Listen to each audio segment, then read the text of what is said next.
My name is Henry Shalom Jr. I'm from Queens, New York. I'm 31 and currently a graduate student for Middle Eastern Studies. Father of a 7-month-old, married for 3 years. I never went atheist or agnostic. I knew always that God was one. Even in church, because the Old Testament says the sins of the Son cannot be atoned by the Father, and the sins of the Father cannot be atoned by the Son.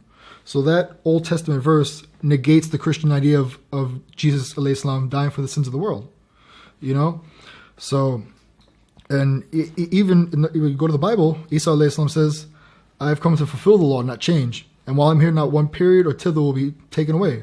So if he says that, how is he contradicting, the law of Moses? So it just didn't make any sense, And or when he's on the cross, he's like, my God, why hast thou forsaken me? So I asked my pastor, I was like, is he talking to himself? And I knew, I believed in the virgin birth of Isa alayhi salam, but I didn't, if Isa alayhi salam is the best of creation, according to a Christian, why does God have to kill him to forgive me of my sins? Why can't I just be like, yeah, Rab, I'm sorry?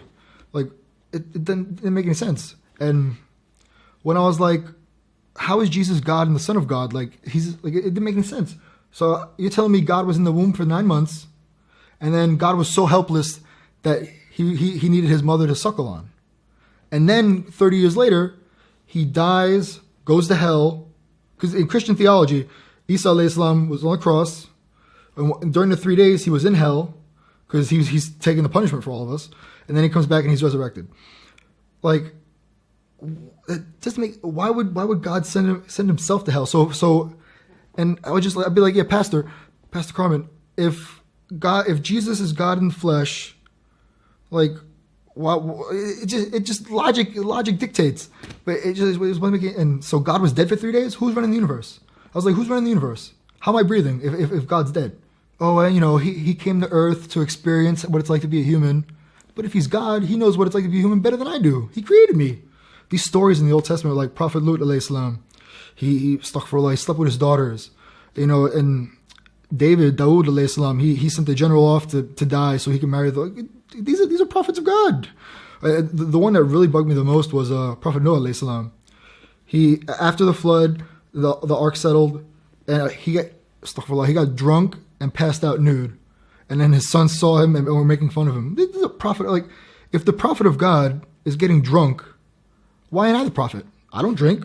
I don't walk around naked. Why not? Why ain't Joe Schmo the prophet? Why'd you give it to Noah alayhi salam? It didn't make any sense. I was 17 and I was like, I'm not doing this anymore. I'm not doing this. So I stopped going to church, and I didn't. I was homeless twice also in my early 20s, and there was the second and last time I was homeless. I was walking to a bakery in Ridgewood. It was 12:30, 1 o'clock in the morning. So, they bake the breads for the following day. I would ask for some rolls and some, loaves. And I was just walking there and I'm like, yeah, God, if you get me out of this situation, I will worship you however you want me to. However you want me to. So I did that dua. I didn't know it was a dua, but I supplicated to Allah subhanahu wa ta'ala. The very next day, I walked from my old neighborhood to City Field in Elmhurst where the New York Mets play. And after that was Flushing. And there was a school that said, earn your GED and get an associate's degree at the same time. And I was a high school dropout. I dropped out in the 12th grade. And so I was like, I need a GED. Associates would be nice. So I went in, took the exam. I passed. And then the next day, I got a job at a supermarket. And then one of my friends needed a job. So their parents came to me. He's like, can you get my son a job? I was like, I need a place to live. Oh, we'll rent you a room. Just get my son a job. I got him the job and literally 72 hours. 72 hours. I had a job, I was in school, and I had a place. And I was like, okay, so how do you want me to worship you? So when I was going for my associates, some very good friends of mine from Bangladesh I met. We just started talking about Islam. And I was like, so what about Jesus? We believe in the virgin birth. Die for our sins? No, okay. And so they handed me the Quran. And for the next 3-4 months, I had the Quran and the Bible, just cross-referencing. And I was like, Islam, Tawheed, oneness of God. Jesus is a prophet, alayhi salam. He didn't die for the sins of the world. This is what I believe already. This is in my nafs. In January 2006, I went to the Jamaica Muslim Center, JMC, with Imam Shamsi Ali. I took my Shahada. I was one of like 3 other people. You know what's funny though?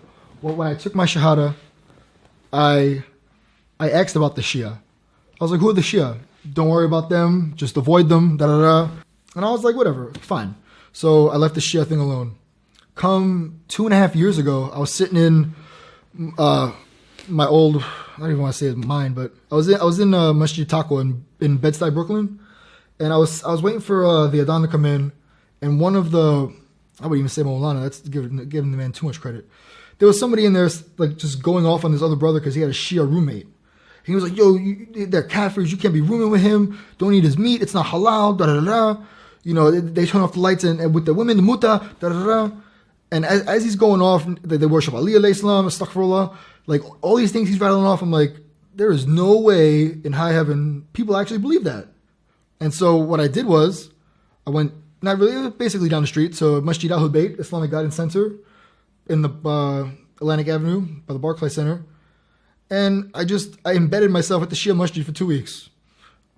Question after question after question after question. I was there for like hours, for 2 weeks straight. Then they gave me books and I read it. And so I read Then I Was Guided. And the way Dr. Chijani went about it, how he would only take hadith that both sides agree on, and of course the Quran. So I was like, you know, that sounds pretty foolproof. So I did it. And then one day, I'm in my kitchen. My wife, she had just become Muslim. Well, she's been Muslim 2 years now, alhamdulillah. And so we're in the kitchen one day, and she was like, Henry, what happened to the Prophet's family? Because she's like, he dies and then Islamic history is over. Like, that's how she was being taught. And I was like, that's the $1 million question. Now go do your research. And she, alhamdulillah, she did her research, and now I didn't pester her, but you know, one day it was like Asr time, and she goes and grabs a turba and goes to pray after her namaz. I'm like, what are you doing? She's like, oh, I'm just praying. I was like, you just slide in the doors. So alhamdulillah, you know, she accepted Ahlul Bayt alayhi salam. There are Muslims in the United States that can't afford prayer mats, can't afford hijab, so they don't veil. You know, they don't have access to a turba. They don't have al-kafi. Like, just in the East Coast alone, my wife and I, we mailed like over 12 hijabs, burqas, because one, there's no way to buy it in Allentown, Pennsylvania. You know, it's that's what we need to do. We need to get together and just start like outreach, just care packages, like new shahada kits. If you're a female, you get the hijab, the burqa, the Quran, and like another book on imamate. Or just put these, because even Why Islam, they got these new shahada packages. You get Bukhari, you get a copy of the Quran, you get a Kufi. Well, what are we doing? What are we doing? Inshallah, I get into Hauzah. I got accepted to Qom. I'm waiting on the visa. They said that could take 5 to 8 months. Inshallah, I get it sooner than that. And I'm going to go to Hauzah, study, come back to the States, open up my center.